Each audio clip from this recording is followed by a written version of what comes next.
All right, what's up? What's up? I'm going over what it costs to stay at the LINQ during the summer. And spoiler alert, the LINQ is getting expensive.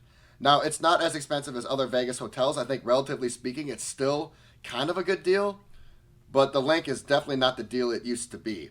You're not going to believe what I paid for this room, which is the cheapest room available. It's not even a king room, it's a queen room. The room is so small they couldn't even fit a king-size bed in it. Just wait to see what I paid for this over a summer season weekend. Unbelievable. So yeah, I did have a ton of fun here. I had a great trip. I'm going to go over everything. I ate at some really cool spots. I had some crazy drinks. I did a little bit of gambling. Of course, I'm going to go over my room rate. Anything that I paid for, I'm going to go over. 3 realistic nights at the LINQ over a weekend, summer season. Let's go. So the first thing I do whenever I get to this property is go to O'Shea's and get a pint of Guinness. For me, it's tradition. I love O'Shea's.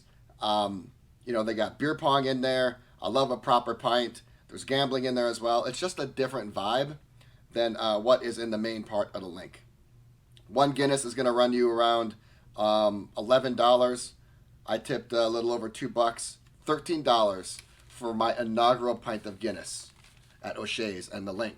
And when I got here, I was so hungry. Surprise, surprise. I went over to Ja Burrito. I've been meaning to go to this place. It's an Asian burrito place. It was pretty decent. I thought it was a little overpriced. I ordered the Malibu, and then I added more soft shell crab, and then I added spicy tuna, so I needed to add more protein. It needed even more than what I got. Subtotal was $24. Tax was another $2. I threw on another $4. It was $30. Excuse me, $30 for one Ja burrito. All right, so now we're getting into the best part of the trip. My first night here, I went to Favorite Bistro. This is a French bistro with American feel and atmosphere, which is perfect for me because I love French food, but hate the French ambiance and French vibe. It's usually stuffy, condescending, arrogant. You almost feel like you're working for them, and you should never feel that way. This place had amazing French food, and it was comfortable in there. I ordered the crystal cranberry drink, and then 12 minutes later, I asked the bartender where it was, and she said they're still making it upstairs. At that point, I should have known that something was up. It came out, and it's one of the coolest drinks I've ever had. It had this completely encapsulated ice cone structure with a lollipop sticking out of it. And the drink was pretty delicious as well. The baked brie was out of this world. The charcuterie cheese plate was enough to fill you up. And then I had a croquet madame. So a croquet monsieur is basically ham and cheese. A croquet madame is when you add an egg on top of it. Subtotal was around $80, another $7 in tax. When I throw on a tip out the door, it was $103 for a really fantastic meal at Favorite Bistro. So the indulgence started at Favorite Bistro, but it segued into I Love Sugar. This candy store was unbelievably gorgeous. I've never seen so many different types of candies arranged in such a stunning array. It's worth it just to walk in. Even if you don't like candy, this store is beautiful. To take it a step further, on the second level, they have a martini bar with these crazy, wild, spectacular drinks. This place has been on my radar for a while. I just couldn't make it over there, but now that I'm at the LINQ, it's happening. So the first drink I ordered was a peanut butter jackpot. It had like peanut butter whiskey and like Dutch chocolate vodka. That was possibly the best drink of the night. Then I had a donut mess with mom, which was like a donut drink. That was also spectacular. Then I had a pop it like it's hot. This one really wasn't my favorite. You had to take a sucker, dip it in some like candy dust, dip it in a liquid back and forth. It took forever. I ended up just trying to take down the shot and couldn't. It was too sweet. Each one of those shots were $14. I wanted to do something off menu, so I had one more shot. I had Oreo Smash. That was $12. And then the big dog, the Rude Boy, the most popular and beautiful drink in that entire place is called the Sugar Hero. It's basically a blue Hawaiian on an adrenaline rush that's topped with sour gummy worms. The lady said the sour gummy worms made the drink. I said, you gotta be crazy. How the heck does candy make the drink, especially when it's just sitting on top? The sour gummy worms were unbelievable. The best I've ever had in terms of sour gummy worms. That drink was $42.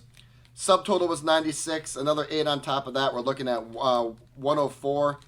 I tipped almost 30% because the service in there was just unbelievable. So out the door, $130 for quite the sugary night at I Love Sugar.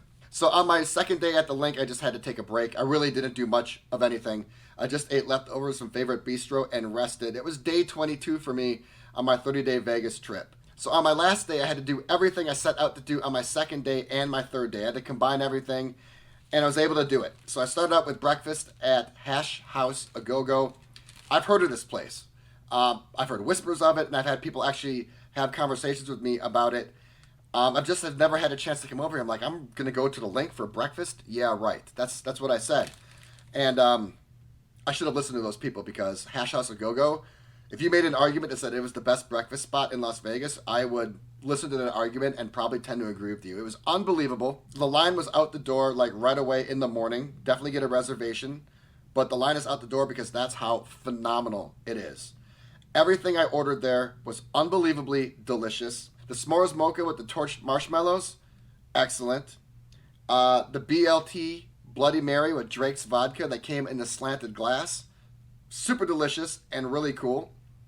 And then I had my egg scrambled breakfast, and the best part of that was the biscuit and the gravy. If you're going in there, order anything with a biscuit and a gravy, or just order the biscuit and the gravy, because that biscuit and gravy was probably the best thing I had during that entire breakfast, which says a lot. Subtotal was 61. Tax was another 5. I threw on 14. Out the door, it was $80 for a tremendous breakfast at Hash House A Go-Go. So after that huge gut-distending breakfast, of course the obvious and logical thing to do is go to the pool. So that's what I did, and the LINQ pool was lit. It was fire. It was basically like a pool party day club. That's exactly what it was, just on a smaller level. But yeah, definitely a party crowd. So much energy out there. Drinks were flowing. People getting crazy. It was a ruckus and rowdy time, that's for sure. I spent a couple hours out there. I wasn't quite in a huge drinking mood. I just had one drink. It was an electric Mai Tai. Just not any Mai Tai. It was a Mai Tai with extra sauce in it. It was $30. I threw in another $6 for a tip. And out the door, it was $36 for one electric Mai Tai at LINQ's crazy influence pool. So I definitely worked up an appetite at the pool, and I wanted to go get some food, dinner. And the LINQ has a bunch of casual options, and I wanted to channel the pizza monster in me. I'm a huge pizza guy, and I really don't eat a lot of pizza in Las Vegas. And there are 2 pizza places here at the LINQ. The first place is the newest restaurant at the LINQ. It's called Boss Cafe. It's by the Cake Boss guy who does the Carlo Bakery, Buddy V. He's pretty much like super famous now, and he's taking over Las Vegas. I see his stores and venues everywhere. He had a New York pizza place over at Harrah's. I ate there. I thought it was pretty decent. This is more like Sicilian style, Detroit style, and it just wasn't good. It was like focaccia with pizza sauce and mozzarella on top, and they do make their own mozzarella in-house, which I have a huge appreciation and respect for, but the pizza just wasn't that good. I had a pepperoni, and then I had a margarita mutts. The subtotal was under 20. Tax was another $1 and change, and I threw on another few dollars and a tip. There wasn't really any service, but I always like to throw to counter people at least a few dollars. Out the door for those 2 slices, $24.81. So after that experience, I had to go get some legitimate pizza. I went over to Flour and Barley, hoping it would be an improved and enhanced experience, and it was. The pizza was award-winning. It was like a traditional kind of Neapolitan style, and they make it right in front of you. The place is like in a really cool, quirky, fun, industrial type setting.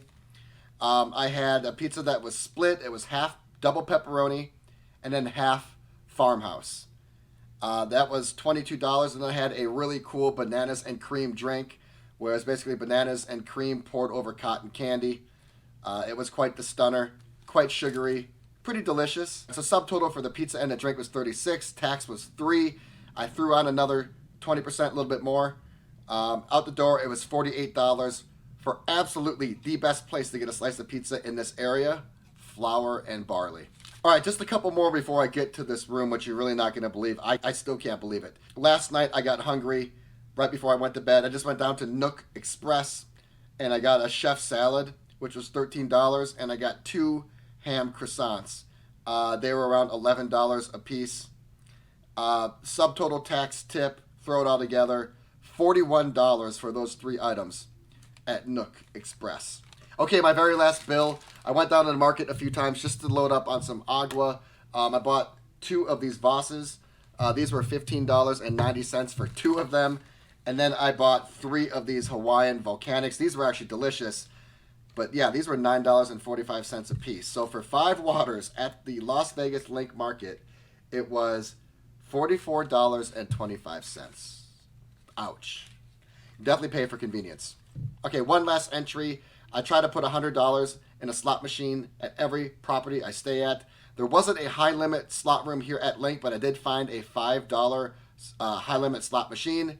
It was a pinball double diamond, which I've recently won at. I put $100 in there, and it was going okay, but ultimately I lost it all. So I'm putting that gambling loss in the expense column, $100. All right, let's get to it. What did this room cost? Now again, summer season, over the weekend, cheapest room available, single queen. I can't remember the last time I've had a single queen room. This room is so small it can't even fit a king-size bed in it. Just wait to see what I paid. Now again, I remember when you used to be able to get this room for $25, $30 a night, when $50 used to be insane. Okay, get this. Summer season weekend. 3 nights, Friday, Saturday, Sunday, just for the room. $342.48, which is the equivalent to $114 a night, roughly. $114 a night. Now, that seems like it's a great deal, but we still haven't thrown in the resort fee or the taxes. And I can't remember the last time LINQ had a hotel rate that was triple digits. It's rare to ever see the LINQ in triple digits. $114 a night for Friday, Saturday, Sunday. Taxes were another $62. And then, of course, you have the resort fee, a.k.a. the extort fee. That's going to be another $40 a day. I was here for 3 days, which is a total of $120. So add it all up, Friday, Saturday, Sunday at the LINQ, $524.19. $524. Now when we add it all up and divide by 3, we get our true cost per night. This is where it gets insane. True cost per night, $175 a night. $175 a night for a weekend at the LINQ when you take into account the taxes and the resort fee and the room rate. That just doesn't seem right at all. But it is what it is. Vegas is getting expensive. I've never seen Vegas more expensive. I've made videos on this, and I just have never seen prices like this ever. Steaks are now $100. Drinks have always been expensive, but it seems like they're even creeping up. But I'm seeing it mostly in food and in accommodations, hotel rates. So grand total with some gambling and the room rate, the taxes, the resort fee, some fun dinners and some drinks and some pizza. What does it all cost? Summer weekend at the LINQ, 3 nights, $1,157.68. So basically $1,158. I expected to keep this trip under $1,000. I never thought I'd spend over $1,000 at the LINQ. Yes, I went to Favorite Bistro, and yes, I had a crazy night at I Love Sugar, but I really didn't go that crazy. I think that the high room rates are what really took this bill over $1,000. If the room rates would have been normal, or at least what they used to be, this easily would have been under $1,000. But again, summer season, a weekend in Las Vegas, the room rates were jacked, and it is what it is. So if you want to have an experience like I did, if you saw my LINQ video and you kind of want to know what it costs, that's what it is. Remember, I usually eat and drink for 2 people, so if you want to split cost or pool cost, I think 2 people could have a trip for this amount. And lastly, prices in Vegas fluctuate wildly, and I'm hoping that they do. I'm hoping they fluctuate wildly for you on the low side. So if you do come here during the summer and maybe a summer weekend, you can get the rates a lot better than I did.